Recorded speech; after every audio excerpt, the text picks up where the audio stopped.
Film ini dibuka dengan adegan di mana Pastor Gabriel atau kita sebut saja Pak Endut yang datang ke sebuah desa bernama Tropea di Italia pada tahun 1980-an. Pak Endut ini rupanya diminta untuk menangani kasus kerasukan yang dialami oleh seorang pria muda.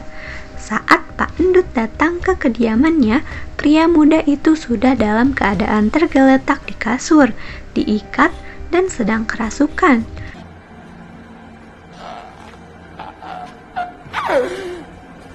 Pak Endut pun lalu melakukan aksinya dan menantang iblis yang ada di dalam pria tersebut untuk pindah ke tubuh babi. Descrive l'inferno. You will find out soon enough. Lucunya, si iblis yang tidak ingin kalah dari tantangan Pak Endut langsung menuruti kata Pak Endut untuk pindah ke dalam tubuh babi. Mau-maunya aja lagi ya. Anything! Non ti credo. I do not believe you. I don't believe you could even possess these people. Lalu, setelah memindahkan iblis yang merasuki pria muda itu ke dalam babi, seketika babi itu pun ditembak mati dan kerasukan itu pun berakhir.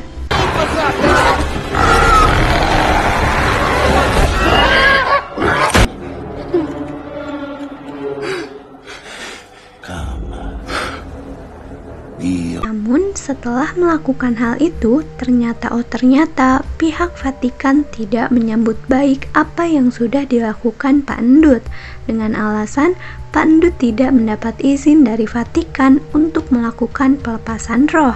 Di sini rupanya Pak Endut seperti melakukan sidang skripsi ya Sobat Five Times, selalu diberi pertanyaan yang menjebak. Apalagi saat para pihak Vatikan atau atasannya mengungkit salah satu kasus seorang gadis yang bernama Rosita yang dahulu pernah ditangani oleh Pak Endut untuk dilakukan pelepasan roh. Namun hal itu gagal hingga gadis itu tewas. Cerita lantas berpindah pada sebuah keluarga yang terdiri dari seorang ibu tunggal bernama Julia yang memiliki 2 orang anak. Anak pertama perempuannya bernama Amy dan anak bungsu laki-lakinya bernama Henry. Julia menjadi seorang ibu tunggal dikarenakan setahun silam suaminya telah meninggal dan meninggalkan trauma mendalam bagi Henry. Sampai-sampai Henry tidak bisa berkomunikasi. Ia tidak bisu, namun ia tidak suka berbicara setelah ayahnya dinyatakan meninggal dunia. How you doing back there? Mereka semua bertolak dari New York ke Italia untuk mengurus warisan suami Julia, yang rupanya merupakan sebuah kastil keluarga super besar. Namun keadaannya sudah sangat buruk. Kastil itu hendak direnovasi dan dijual untuk memenuhi kebutuhan hidup Julia dan anak-anaknya kelak saat mereka kembali ke Amerika. Namun, sesampainya di dalam kastil itu, Henry, si anak bungsu mengalami hal aneh, di mana saat ia menjelajah rubanah kastil milik keluarganya itu, ia menemukan sebuah dinding yang berlubang. Si bungsu penasaran, lalu mengintip ke dalamnya.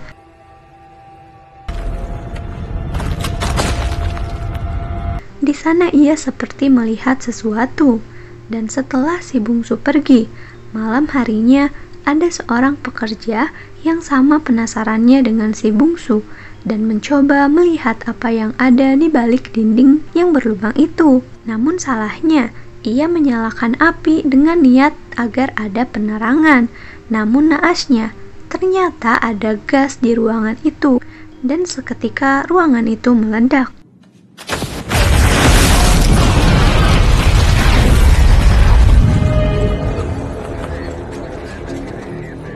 Pekerja itu tentunya langsung buru-buru dibawa ke rumah sakit karena mengalami luka bakar yang serius, serta mandor yang mengetahui ada gas berbahaya di kastil itu segera menarik semua pekerja pulang dan berhenti merenovasi kastil milik Julia. Julia tentu saja merasa kebingungan, terlebih lagi ketika ia mendengar anak perempuannya Amy berteriak karena Henry tiba-tiba kejang di kamar tidurnya.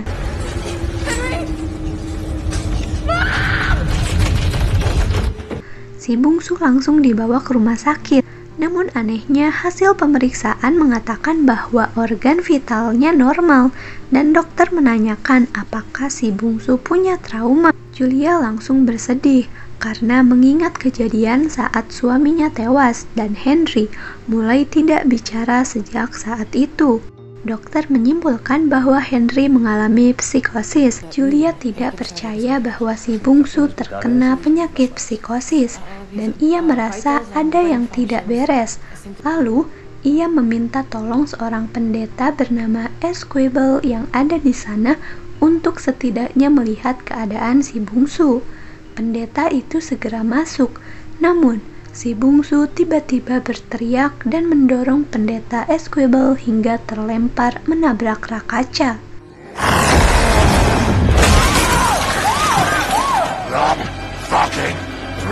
Si bungsu yang rupanya kerasukan mengatakan bahwa ia ingin didatangi oleh pastor, namun bukan Esquibel.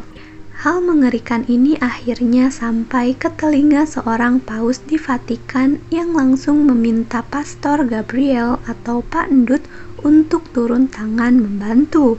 This boy's possession is progressing very fast. Only you can help solve. Pak Endut langsung bergegas dari Roma untuk pergi ke kediaman Julia.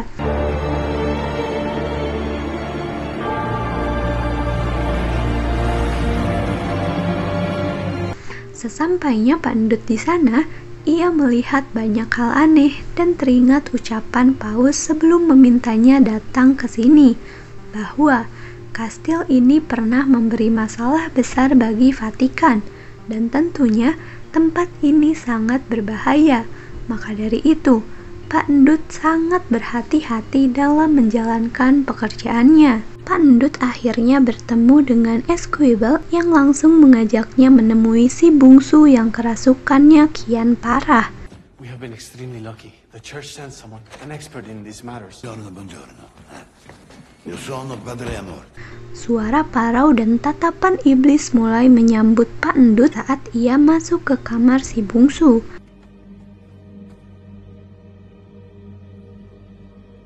Padre nostro, che sei nei cieli, sia santificato il tuo nome, venga il tuo regno.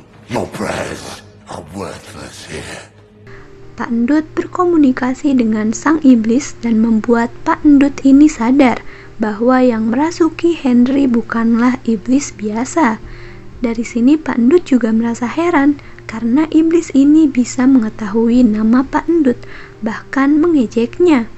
Ia pun segera mencari cara untuk bisa mendapatkan siapa nama iblis tersebut, agar setidaknya iblis itu dapat dilemahkan untuk mengutuk dan mengembalikannya ke neraka. The only way your son comes back to you is through faith. His father impaled. Pencarian petunjuk mengapa iblis tersebut merasuki si bungsu mulai dicari oleh Pak Endut dan dibantu oleh Pastor Esquibel. Sementara si bungsu yang dirasuki oleh iblis jahat mulai mempengaruhi Amy.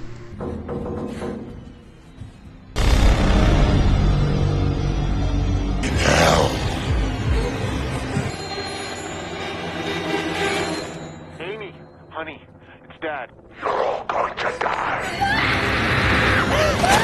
Namun di samping itu, Pak Endut dan Pastor Esquibel mendapat petunjuk berupa fakta yang mengerikan di dalam beberapa ayat Alkitab. The need for an inquisition.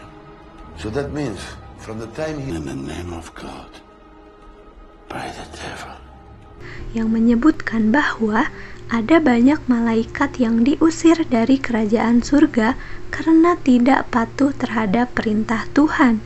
Sekitar 200 malaikat dilempar ke bumi, dan salah satu tempat jatuhnya dipercaya di kastil tersebut. Rogue angels buried into the earth. This abbey is one of those godforsaken places. Ternyata, kastil tersebut juga sebelumnya pernah didatangi Vatikan untuk menyegel iblis yang ada di sana. Namun, akibat renovasi besar-besaran, rubana kastil tempat Vatikan menyegel portal iblis pun melemah, dan akhirnya iblis tersebut bebas. Proses penyegelan iblis di kastil telah memakan korban dari para pastor di Vatikan. Feeds on exorcists. He had a plan once. To lure the friar here, hide amongst the righteous and commit heinous acts in the name of God. He wants to do the same thing again, using me to infiltrate the church. Akhirnya, setelah memakan waktu yang lama, Pak Endut berhasil menemukan jurnal tentang apa yang terjadi di kastil, dan sebuah nama yang dicari-cari oleh Pak Endut terlihat, yaitu Asmodeus. The king of hell, Asmodeus. Citra iblis yang menetap di kastil dan merasuki si bungsu. Iblis yang merasa bahwa Pak Endut dan Esquibel berhasil mengetahui namanya langsung murka. Ia pun mulai membuat orang-orang yang terhubung dalam kasus ini menderita satu persatu. Pak Endut mencoba melepaskan Asmodeus dari tubuh si bungsu yang melemah, namun hal itu tentunya tidak mudah. Iblis itu malah merasuki Amy dan menyerang Julia. Lantas iblis itu menggunakan dosa yang dipendam Pak Endut dan Pastor Esquibel untuk melemahkan iman keduanya.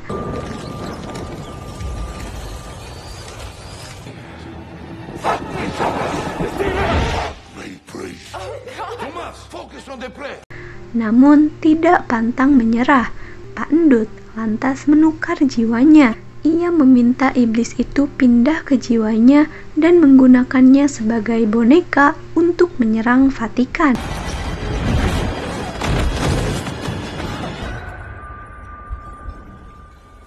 You're safe now. Take it. Get them out of here. Your soul is mine. Setelah berhasil pindah, semua orang yang dipengaruhi dan menderita karena iblis jahat itu akhirnya sembuh. Julia, Amy, dan si bungsu Henry diminta pergi dari kastil sementara Esquibel kembali untuk menyelamatkan Pak Endut. Pak Endut yang setengah sadar rupanya berpikir untuk meminta maaf kepada Tuhan dan ingin bunuh diri supaya raganya tidak diperalat oleh iblis jahat Asmodeus. Namun upayanya sia-sia. Saat Pastor Esquibel datang, ia segera berdoa dan meminta Pak Endut untuk sadar dan kuat untuk melawan Asmodeus yang merasukinya.